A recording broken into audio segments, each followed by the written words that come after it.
Let's journey across the globe and explore two fascinating nations, South Africa and Russia. South Africa, located at the southern tip of Africa, is home to around 60 million people.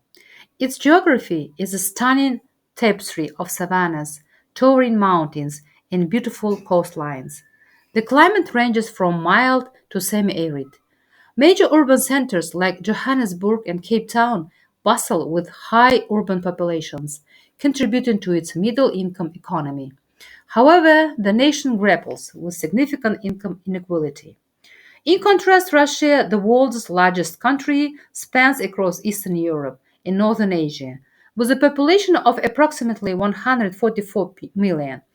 Its landscape is incredibly diverse, encompassing tundra, vast forests, expansive plains, and majestic mountain ranges, and it also has coastlines.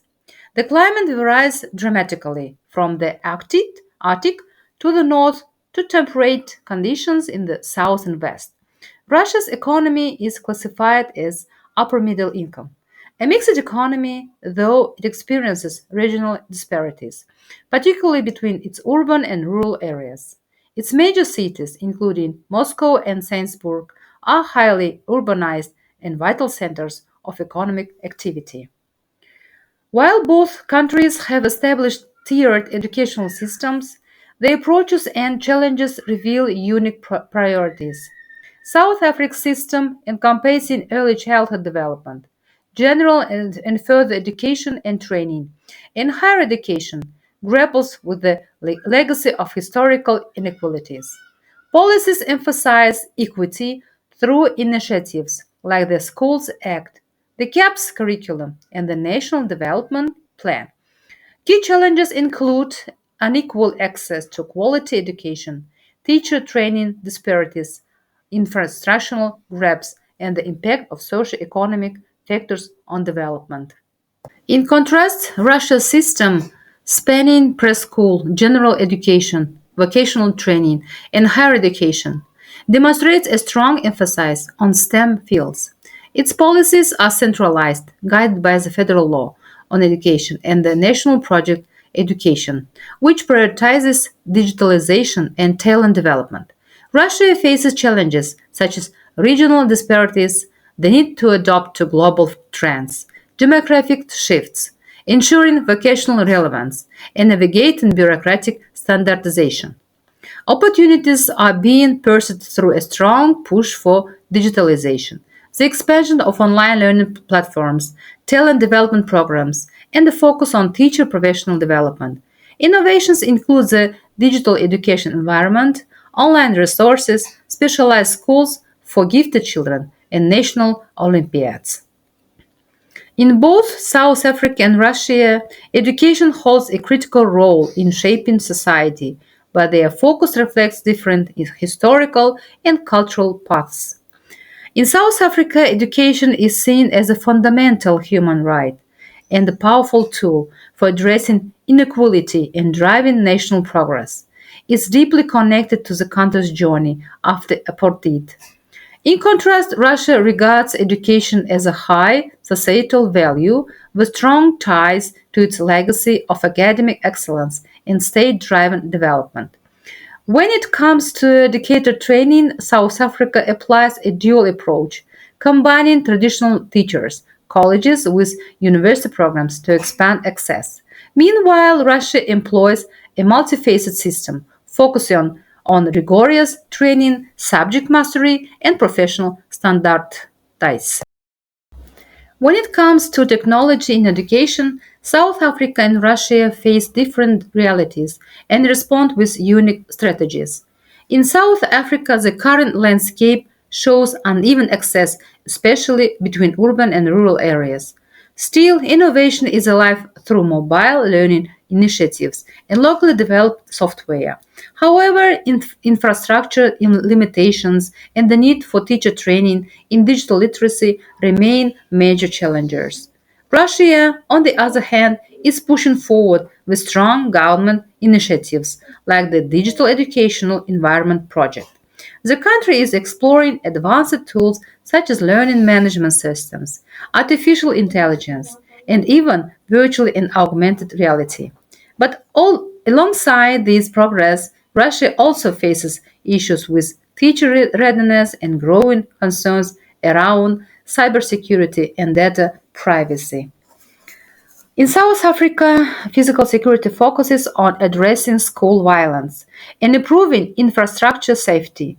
Schools are working to create safe environments where students can learn without fear. Russia also prioritizes safe school environments with an added focus on emergency preparedness and strict regulations to ensure readiness for potential risks. On the digital front, South Africa is making progress through online safety campaigns and awareness programs, helping students navigate the internet responsibly. Meanwhile, Russia is advancing in cybersecurity education, preparing students and teachers to understand digital threats and protect sensitive information. In South Africa, education policy reflects its rich cultural diversity.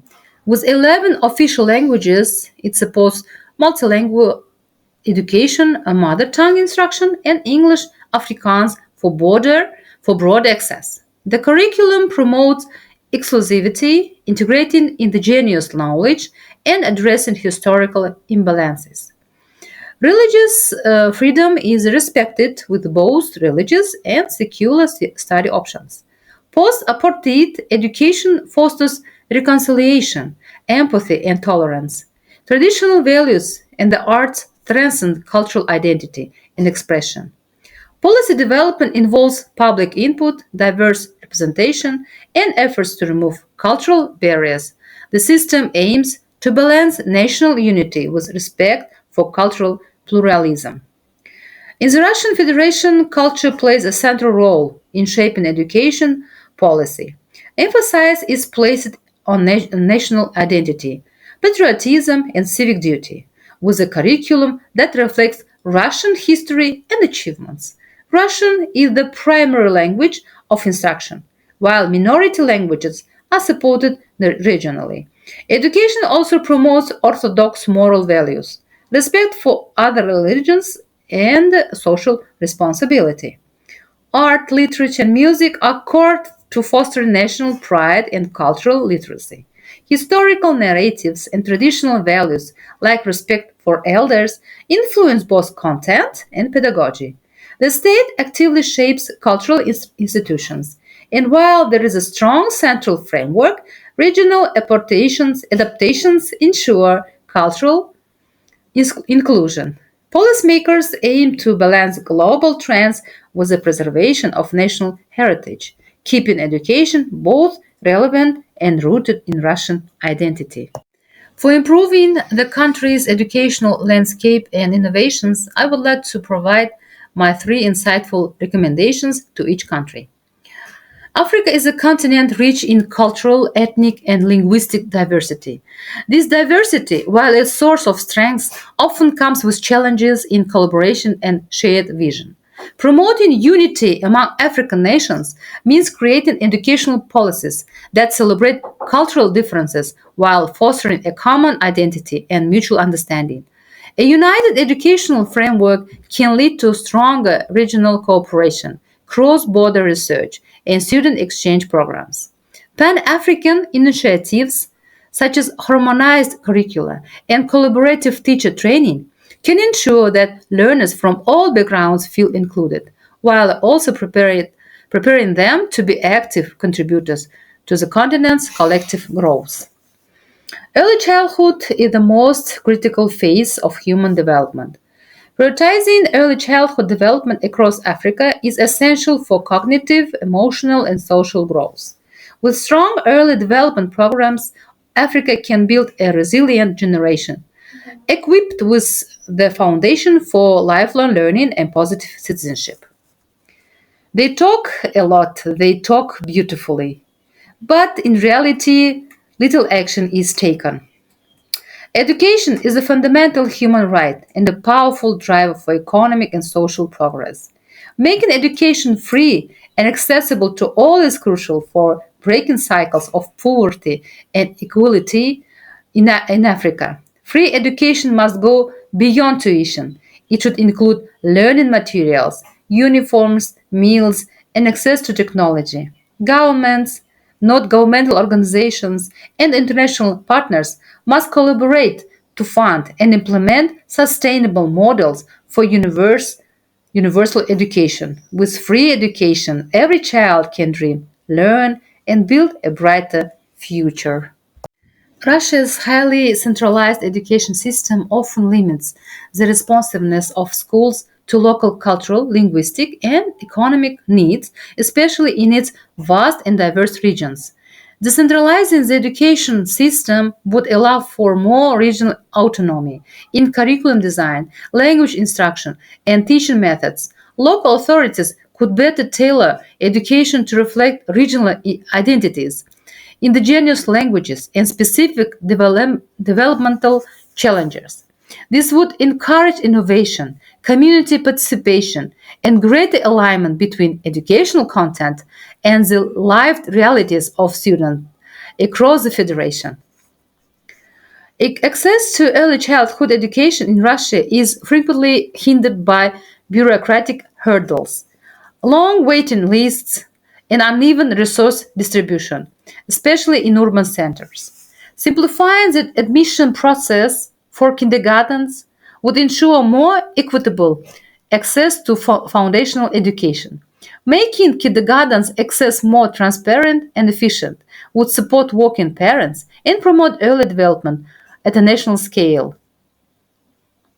Although the Russian Federation is home to more than 190 ethnic groups, national education policy often prioritizes a singular cultural narrative.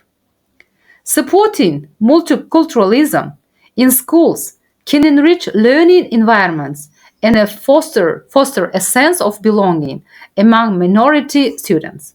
By embracing multiculturalism, Russia can strengthen social cohesion, reduce ethnic tensions, and educate future generations to appreciate and respect the country's pluralistic identity.